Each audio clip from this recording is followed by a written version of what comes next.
Bismillahirrahmanirrahim. Assalamualaikum warahmatullahi wabarakatuh. Bapak, Ibu dosen penguji uji kinerja, perkenalkan nama saya Devi Suwarto, mahasiswa PPG dalam jabatan Angkatan 4 tahun 2021 Universitas Negeri Semarang.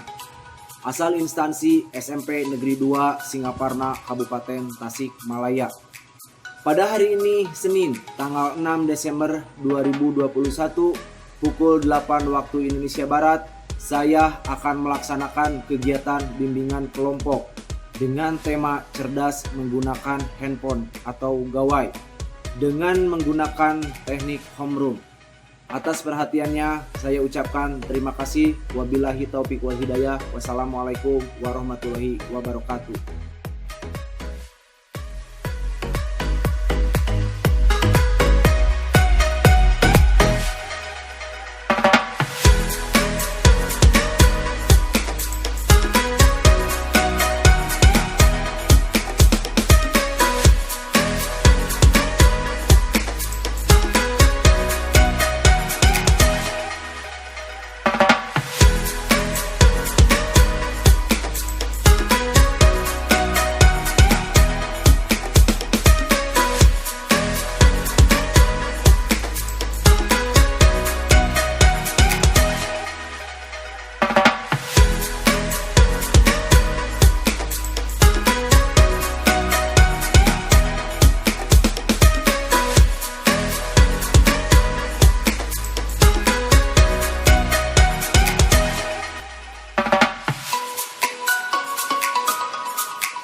Assalamualaikum warahmatullahi wabarakatuh. Waalaikumsalam warahmatullahi wabarakatuh. Oke, selamat pagi anak-anak. Pagi.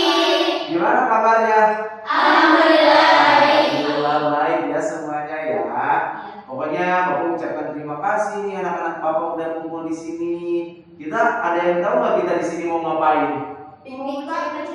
Cerita-cerita, piknik, berbagi pengalaman, bertukar makanan katanya ya. Baik anak-anak, kita di sini kumpul itu kita akan melaksanakan piknik, tapi pikniknya yang bermanfaat. Kita akan melaksanakan yang namanya bimbingan kelompok. Tapi sebelum kita ke bimbingan kelompok, alangkah lebih baik kita berdoa dulu ya. Oke, siapa yang mau memimpin doa? Nadia, silakan. Oke teman-teman ya, sebelum kita melakukan kegiatan ini, alangkah baiknya kita berdoa dulu. Berdoa mulai.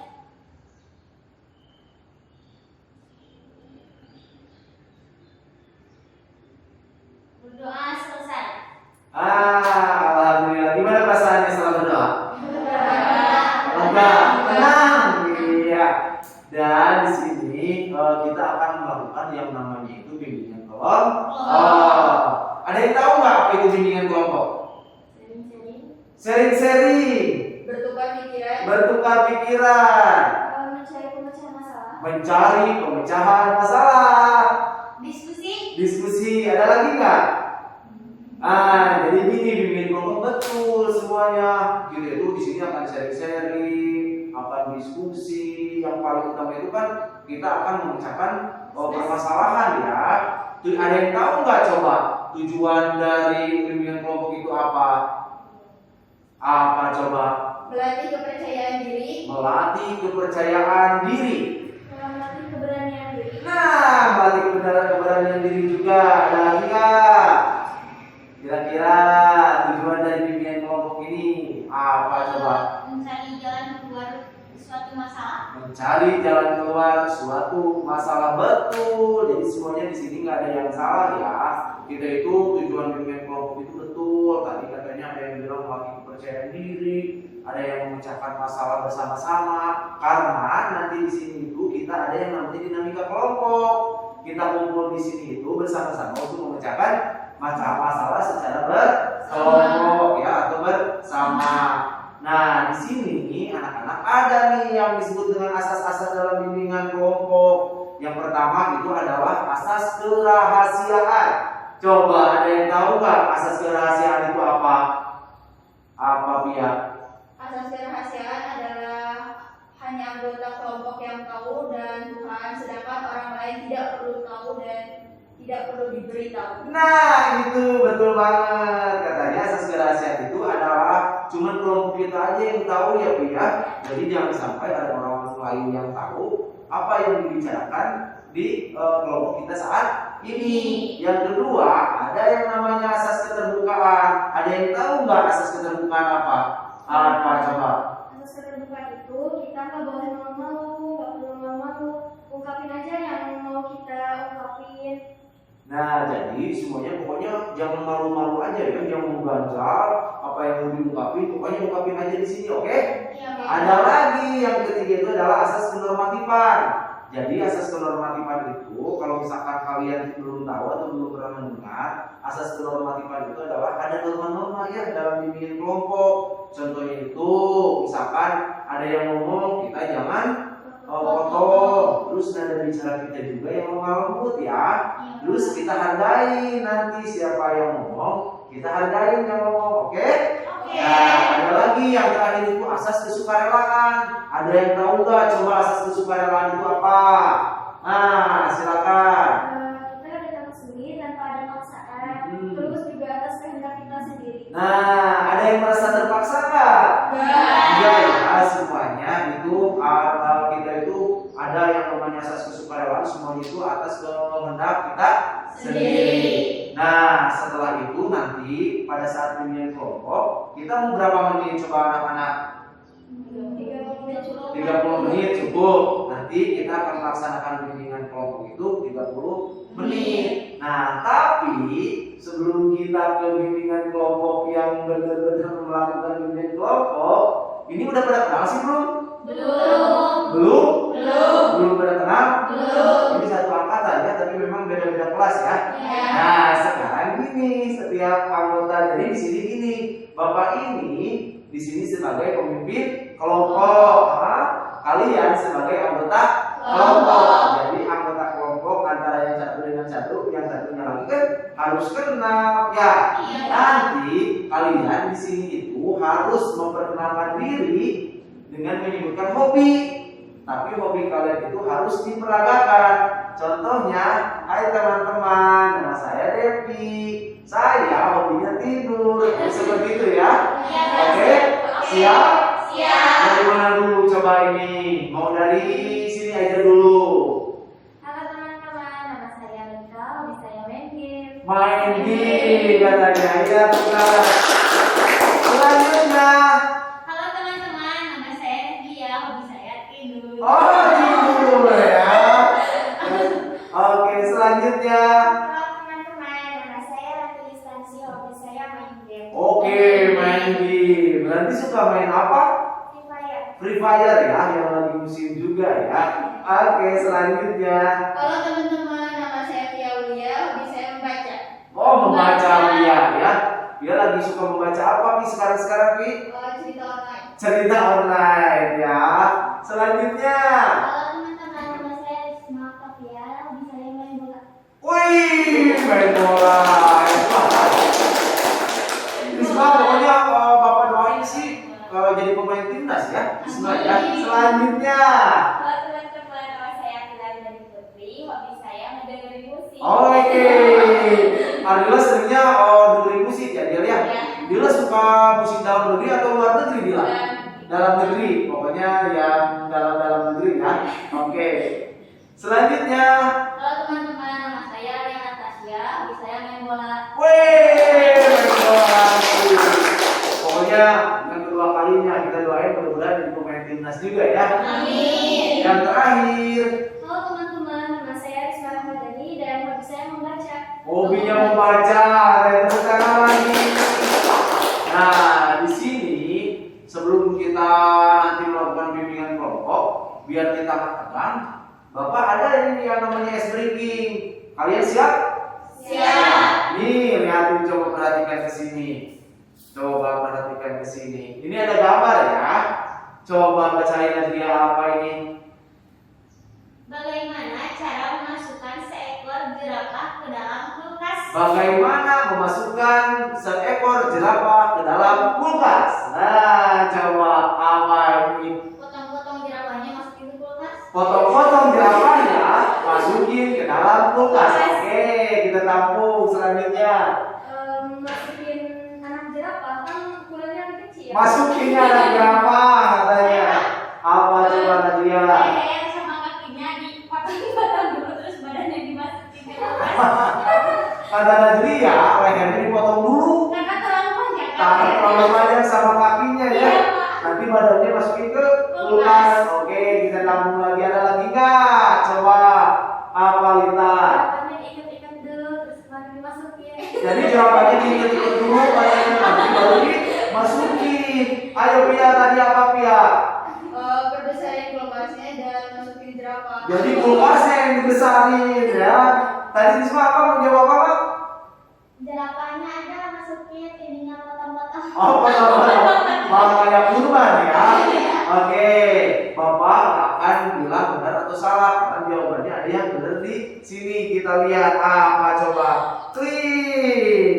Bacain katanya juga. Buka kulkasnya, masukkan jerapahnya, tutup Iya. Pertanyaannya cuma sederhana ya. Bagaimana cara memasukkan jerapah ke dalam kulkas? Dan jawabannya di sini adalah buka kulkasnya, terus masukin jerapahnya, terus tutup lagi. Itu sesimpel itu ya. Nah, biar kalian makin semangat, Bapak ada pertanyaan satu lagi nih. Coba bacain Risma. Raja hutan, The Lion King, menjadi tuan rumah konferensi para binatang. Semua binatang diundang untuk menghadiri konferensi tersebut. Siapa yang tidak hadir dalam konferensi? Nah, pertanyaannya adalah si Raja Hutan katanya, apa namanya? Konferensi hewan ya. Semuanya diundang. Siapa yang hadir? Siapa tadi mengingkari apa nih? ikan, soalnya kan ada apa sih? Ikan di laut. Ikan di laut. Sedangkan undangannya di darat. Oke, karena ikan hadir ya, karena memang ini di darat ya. Ikannya di laut. Terus apa? Kura-kura soalnya suka terlambat terus suka lama jalannya. Kata Risma, pura-pura karena memang pura-pura jalannya lambat, jadi udah mulai pura-pura nyampe udah bubar gitu. Oke, ada lagi Risma. Semut, soalnya kan diinjek-injek sama yang Jawabannya semut katanya karena yang hadir itu mati gara-gara digigitnya mereka gede gitu ya. Ada lagi? Saya Pak. Apa Nadia? Keong. Keong apa keong? Soalnya keong lambat terus kecil nanti takut keinjek-injek. Oh, sama juga kayak Risma. Ada lagi? Kecil. Kancil. Oke, kenapa nanti jawab kancil? Karena kan musuh singa. Oh, kancil untuk singa nanti begitu datang dimakan. Dan jawabannya adalah jerapah. Ya. Kenapa jerapah? Tahu nggak alasannya seperti apa? Karena jerapahnya masih ada di dalam kulkas. Oke, itu hanya explicating aja ya.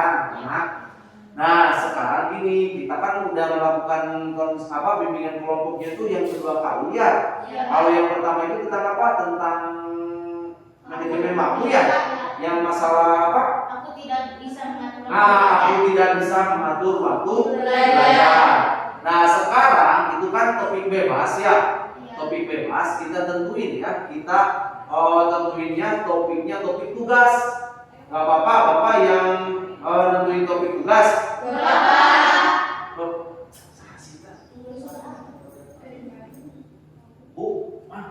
Sudah kamera boleh tanya pulang.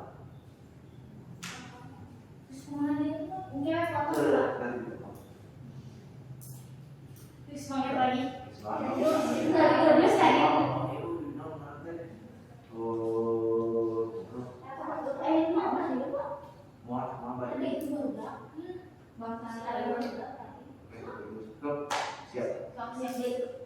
Nah, kita sekarang kalau kemarin kan kita melakukannya topik bebas ya, yang tentang apa?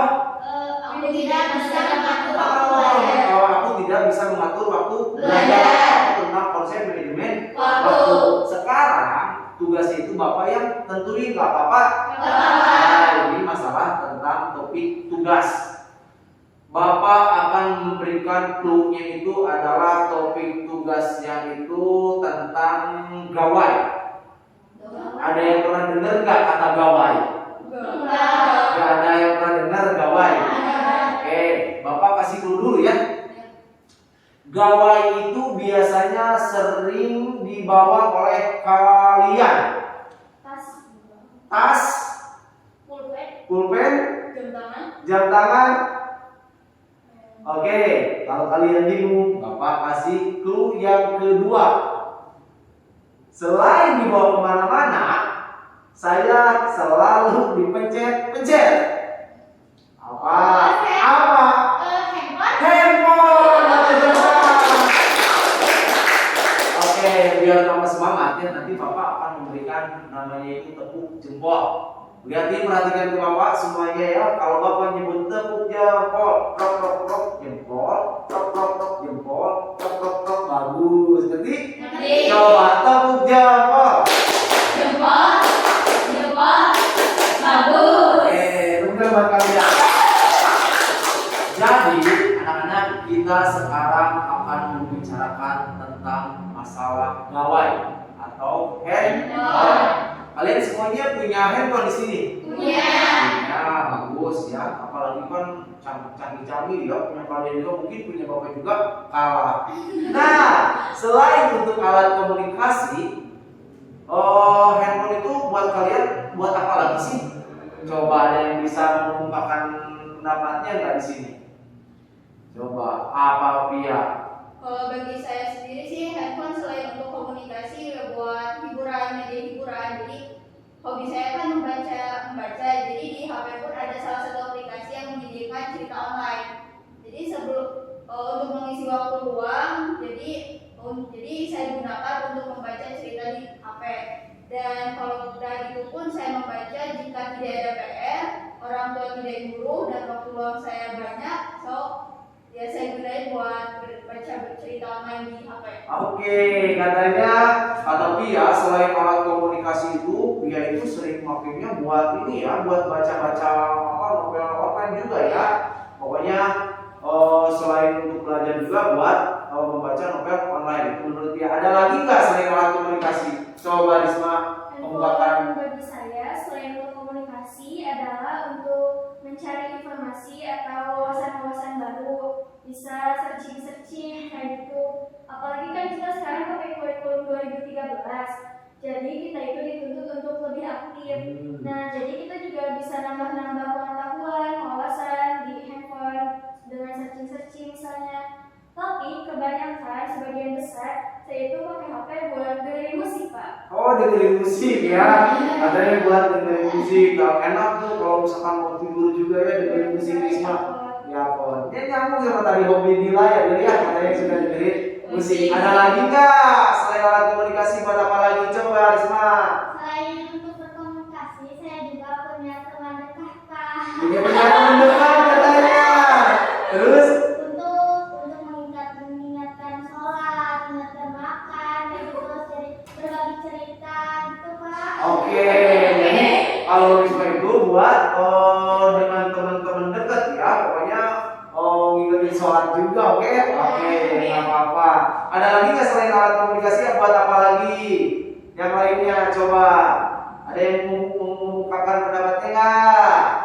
Siapa yang belum? Nazia apa? Kalau untuk saya selain untuk komunikasi sih udah jadi gaya hidup aja buat kita, gaya hidup Kak. Jadi kalau nggak ada handphone suka bingung aja mau ngapain, hampa aja gitu Pak. Apa? Terus? Hampa aja, kadang-kadang juga kalau asik main handphone terus keganggu sama mama, misalnya teteh beliin ini ke warung, jadi ke saya juga jadi bad mood Pak. Gitu, jadi suka kesel sama mama, jadi suka rada ngambek-ngambek ke mama teh.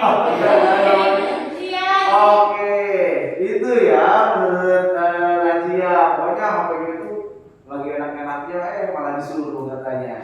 Nah, itu ada lagi nggak Cum yang mau mengungkapkan apa fungsi handphone buat kalian selain alat komunikasi?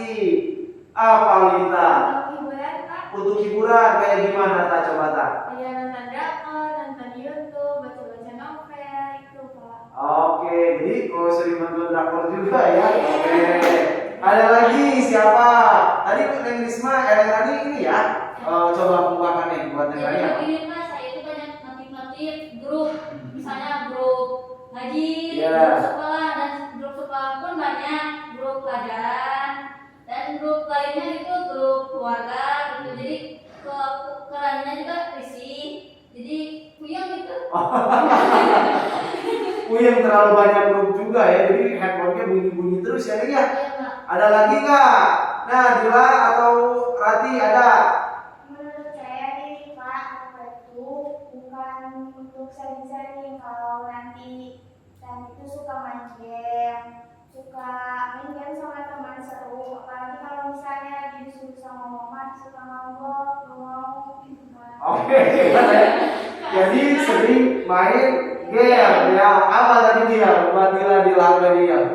Jadi gini Pak, kalau misalnya HP lagi dicas, jadi gimana gitu Pak, keadaannya juga sejam atau semenit gak pegang HP itu, jadinya tuh tangan tuh jadi pegel apa gatal-gatal gitu. Padahal si baterai HP itu kan merah, jadi akhirnya cabut, terus dimasukin lagi cabut, dimasukin lagi.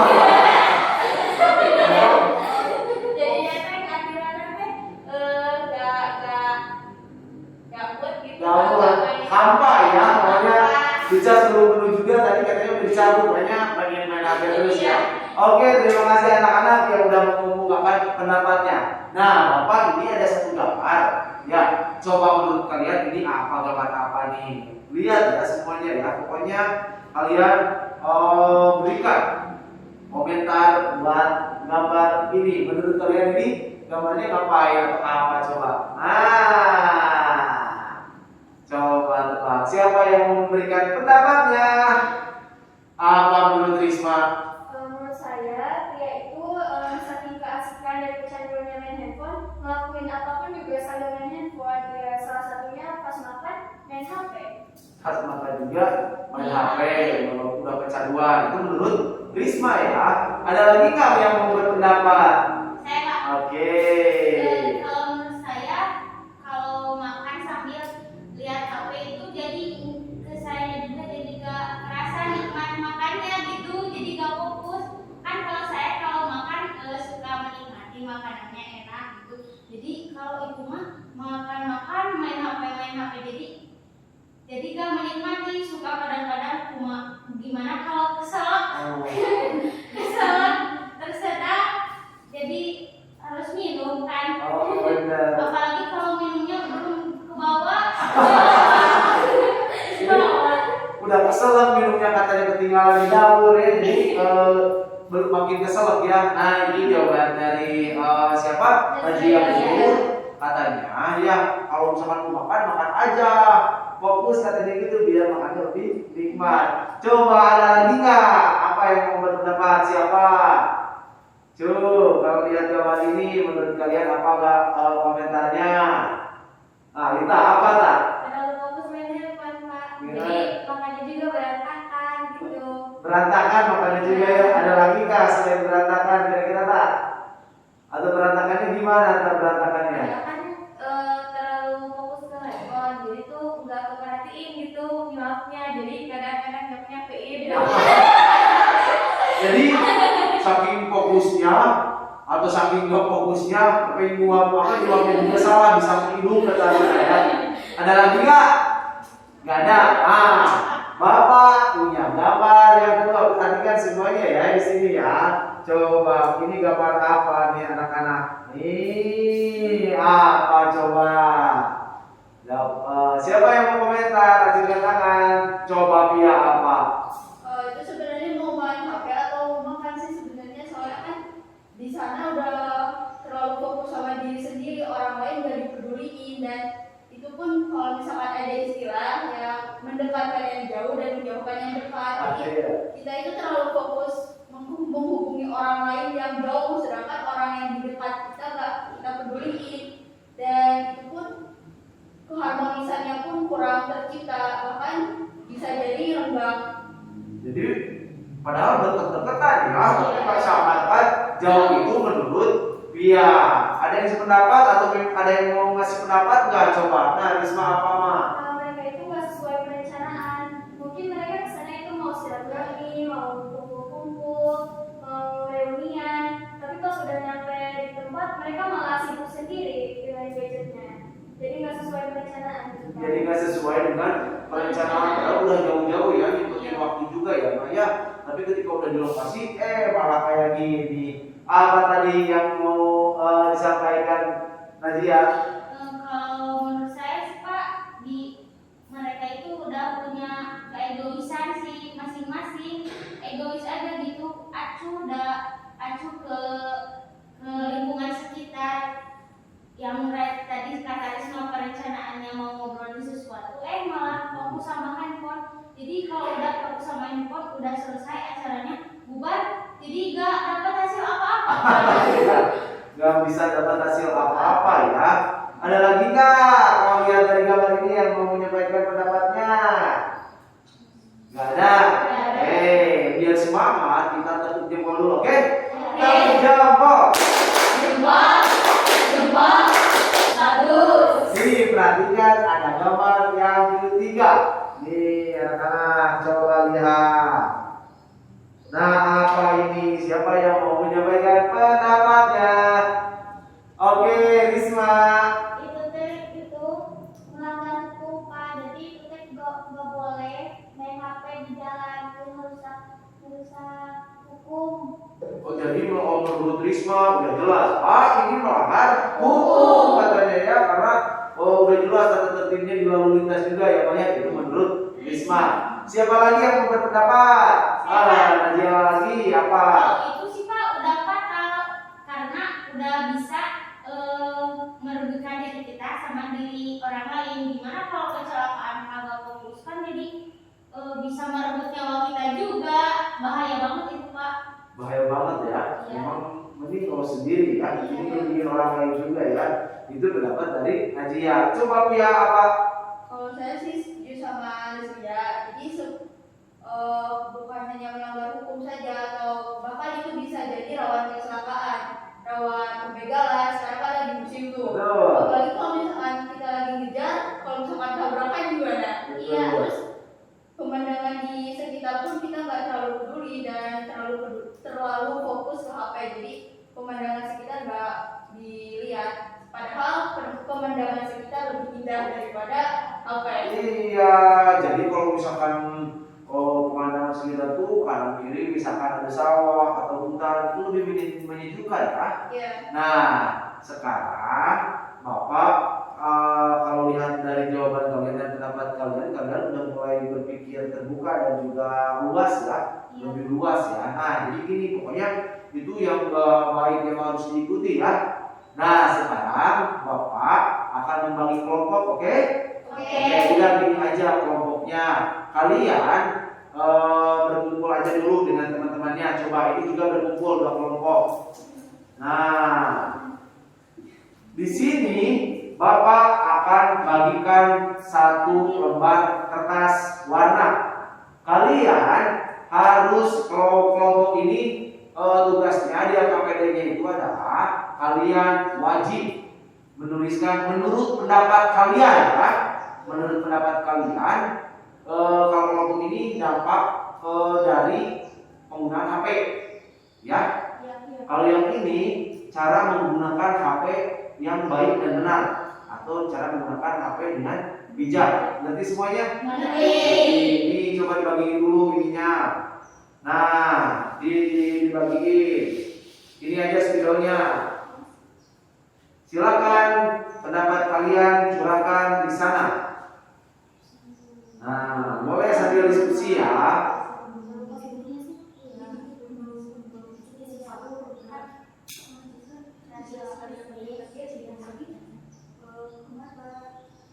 Coba tuangkan pendapat-pendapatnya.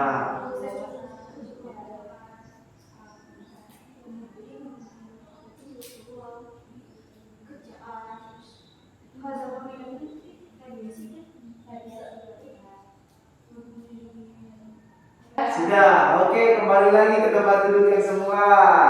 Iya. Maju. Yang tadi duduk. Oke. Nah, sekarang perhatikan ya, semuanya dari kelompok 1 akan mempresentasikan apa menurut mereka yang menjadi dampak dari penggunaan HP. Semuanya dengerin ya. Iya, Pak. Silakan kelompok 1. Oke teman-teman, jadi di sini kami menyimpulkan dampak positif dan dampak negatifnya handphone. Dampak positifnya yaitu untuk bisnis. Nah, jadi di era yang serba online ini, terus juga kan sekarang teknologinya canggih-canggih, kita bisa berdagang dan menggunakan handphone untuk berbisnis. Misalkan kita punya produk atau punya ide untuk membuat sesuatu, kita bingung buat jualnya di mana, belum punya toko, kita bisa jual di online gitu. Banyak kan sekarang aplikasinya buat belanja online kayak gitu. Dan untuk belajar, dampak positif yang lainnya adalah untuk belajar. Selain kita mengandalkan buku, kita juga bisa belajar dengan searching, browsing, terus juga cari sesuatu yang ada di buku, kayak gitu. Dan salah satu yang lainnya adalah untuk searching. Kayak yang udah saya sebutin tadi, fungsi handphone adalah untuk searching dan cari ilmu-ilmu baru selain yang kita lihat di buku. Nah, kemudian ada untuk media hiburan. Kalau kita lagi suntuk misalkan, terus TV misalkan lagi mati lampu, kita juga bisa nonton animasi, kayak misalkan anime di handphone. Terus juga pecinta dunia online, kalian bisa gunain handphone untuk baca-baca kayak gitu. Dan untuk menambah wawasan. Kayak yang tadi, handphone juga bisa nambah wawasan kita. Misalkan kita pengen ke Australia, tapi kita nggak tahu nih harus ngambil pesawat yang kayak gimana, terus juga Italia itu kayak gimana sih, Australia itu kayak gimana. Nah, sebelum kita pergi ke sana, kita juga bisa nambah wawasan di handphone. Kan mereka juga pasti punya adat-adat mereka, kebiasaan, terus larangan di negara mereka. Nah, kita bisa cari tahu supaya nggak salah dengan cari informasinya di Google misalkan. Terus ada dampak negatif handphone. Salah satunya adalah efek radiasi. Nah, siapa nih yang suka simpan handphone di dekat kepala tanpa pakai mode pesawat? Nah, itu bisa ngasih efek radiasi loh. Misalkan kita jadi sakit, terus sakit mata, kemudian mengganggu perkembangan anak. Kita kan lagi proses berkembang. Nah, kalau kita selalu keseringan main handphone, kita juga jadi nggak punya ilmu dari belajar di alam misalkan. Kemudian rawan tindak kejahatan. Kayak di gambar tadi, kalau misalkan kita gunain handphone nggak pada tempatnya, kan kita bisa kena begal. Terus juga orang tua kita kan yang repot. Kemudian berpotensi mempengaruhi sikap atau perilaku anak dan siswa. Di handphone itu banyak juga konten-konten negatif yang mungkin kalau kita dengan Dampak positifnya dan juga dampak Negatif. negatifnya ya. Memang terbantu sekali dengan penjelasan dari kelompok 1 yang udah dibikin tadi hasil diskusinya ya. Biar tambah semangat, tepuk presentasi kelompok kedua, dipersilakan. Ini hasil kerja kelompok kami, hasil berdiskusi kami. Tips menggunakan smartphone yang bijak. Menggunakan aplikasi yang menunjang aktivitas, seperti seorang kita adalah seorang pelajar. Kita bisa mendownload aplikasi-aplikasi yang menunjang aktivitas kita sebagai seorang pelajar, seperti mendownload aplikasi bimbel seperti Ruang Guru, Aku Pintar, dan lain-lain. Kabar bisa diartikan kalau misalkan ada sepupu jauh, teman jauh, jadi kita bisa membagi kabar kita, dan kita juga bisa mengetahui kabar mereka, apakah mereka sedang sehat, sakit, atau bagaimanapun juga. Dengan HP itu, rencana kalian itu mau seperti apa coba? Nah, dari Risma dulu, Risma mau apa? Untuk kedepannya, saya bakalan menggunakan handphone dengan sebaik-baiknya. Misalkan aplikasi yang nggak terlalu penting ya dihapus aja, kayak gitu, kayak menurut dia. Terus juga bakalan menggunakan handphone pada waktu yang benar-benar dibutuhkan aja, atau pada waktu senggang, kayak gitu. Oke, itu dari Risma. Kedepannya Neng Rani mau kayak gimana nih main HP-nya atau menggunakan HP-nya ya? Rencana untuk kedepannya saya akan lebih mengurangi main handphone waktu sibuk atau lagi belajar, jadi saya mengurangi waktu main HP-nya gitu. Jadi kalau nggak perlu ya nggak usah main HP lah Benar, gitu. benar. Iya. Ada lagi nggak nih? Udah. Sebaik-baiknya dan digunakan untuk men-searching tugas aja, nggak yang lain. Oke. Risma apa, Bang? Rencana ke depannya, Risma? Saya akan mengambil dampak positifnya dan menjauhi dampak negatifnya. Contohnya kayak gimana, Mak? Negatifnya, positifnya ini aja, belajar aja lebih fokus gitu. Kalau yang negatifnya, Negatifnya jangan main HP terus gitu. jangan main HP terus, apalagi sampai lupa waktu dan lupa belajar ya, Mak, ya. Oke. Nah, Pia, rencana ke depannya mau kayak gimana, Pi?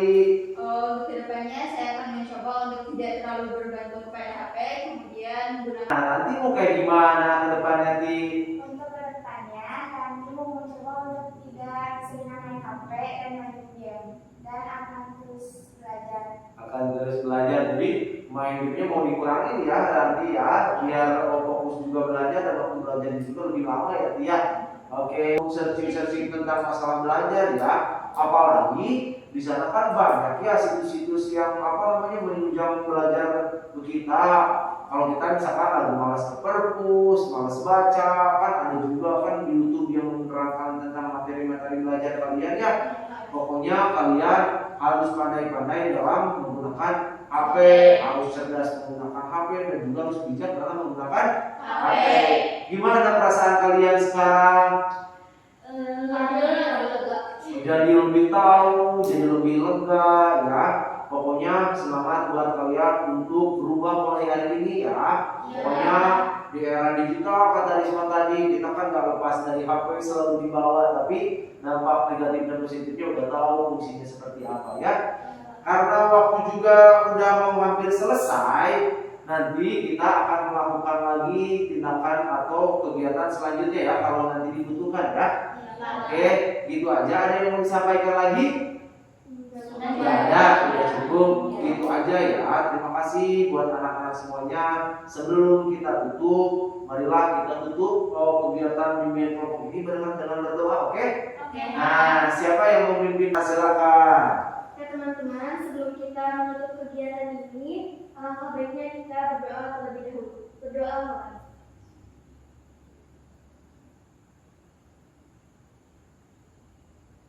Berdoa selesai. Nah, terima kasih anak-anak. Selamat siang.